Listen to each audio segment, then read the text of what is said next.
Hello everyone, welcome back to the next video. In this video I will show you how you can overlay uh, a canvas on live video recording using CameraX in native Android application with Media 3 effect. So let's get started. Now what I mean by overlaying canvas, like you can draw anything on the canvas and that thing will be part of your video recording as well as camera preview. So in this particular tutorial, what I have done, I have drawn a simple square or rectangle, whatever you call it. So I'll show you guys the output first. So first I'll just give the, I'm mirroring my device, so the output might be little bit laggy, just bear with me. I'll just first give the camera permission then I'll give the record audio permission as well. And here you can see I'm able to see this. Okay, I don't know, so I don't know why it is. So it finally catched up. So here you can see this is the on the canvas I have drawn one simple square, and if I just click on start, so it will start recording my video. So I'll just move my camera a little bit as well just to prove it to you. Again, the output is like it is catching up because I'm mirroring my device, but hopefully you got the point. And I'll just now click on stop. So once it has stopped, it will capture the video, and inside the toast message it will actually display the URI of the captured video. Now you can just go to your files app and just play that particular video, and hopefully the overlay canvas, as you can see over here, the overlay canvas is part of our video. So yeah, that's it. Let's see how to do this. So first I have created a native Android project using XML layout, the empty views activity, but if you want you can use Jetpack Compose as well. That's totally up to you. Then you need to go to this build.gradle.kts, and here first, okay, I'll just remove this unnecessary dependency. So here you need to add this camera core, camera 2, camera lifecycle, camera video, camera view, as well as this Android X camera effect. So this you need to add. Now we are using version catalog, so the version number are written inside libs.versions.toml over here.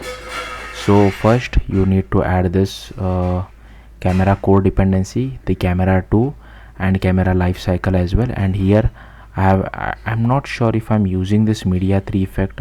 I don't think so I'm using this. Let's just try to comment this out, and this also will try to comment this out. I don't think I'm using that. So you just require these three things, and here you will require this camera lifecycle, camera 2, camera effects. So this is the important one which helps us to overlay canvas on our live video recording.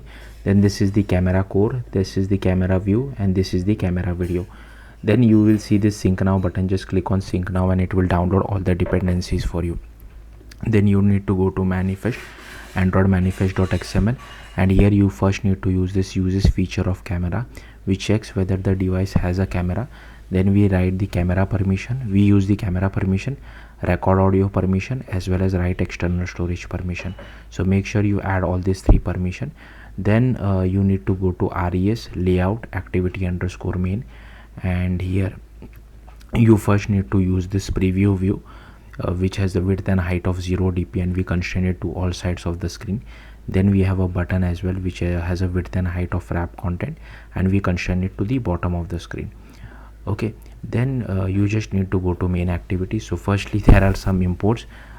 Feel free to pause the video and just copy all these imports which are present. Okay. And then we use this video capture recorder as well, and here is our recording.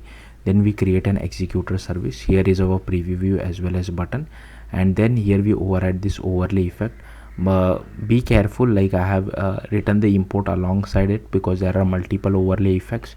That's why I have just written it like this. And if we want it for preview, video capture as well as image capture, you can play around with this queue depth as well as, and this I think is for background thread looper.get main loop. Sorry, it is for main thread, I guess.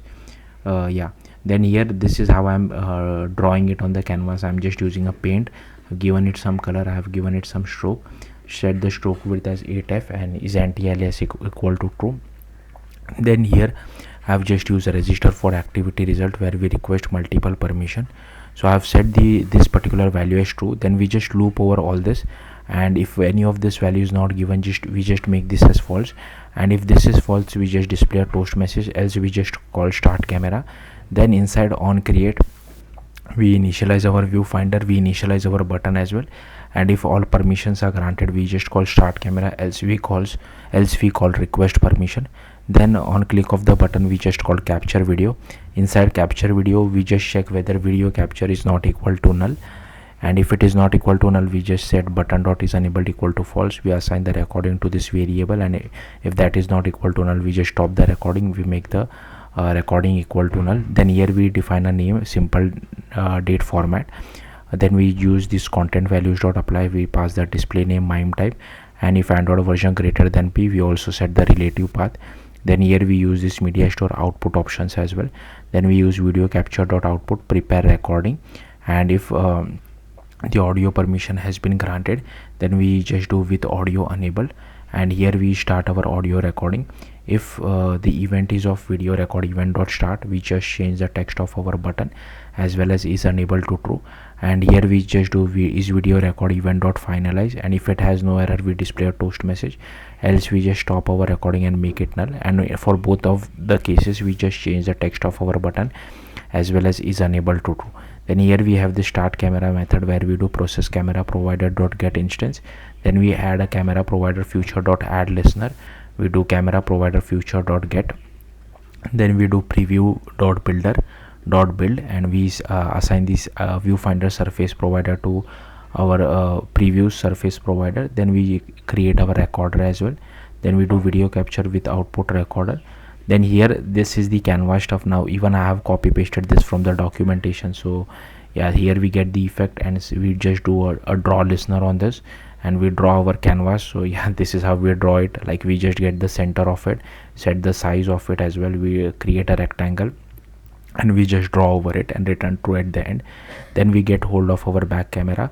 Then we use use case group dot builder, add our preview use case as well as video capture use case, and here we add the middle box effect as well.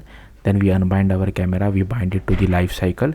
Then here I have defined a method called request permission, another method just to check whether the permissions was granted or not. Then inside on desktop, we just shut down our executor. Then I have defined a companion object with all this file name format as well as required permissions variable. So yeah, that's it. Thank you for watching. Bye.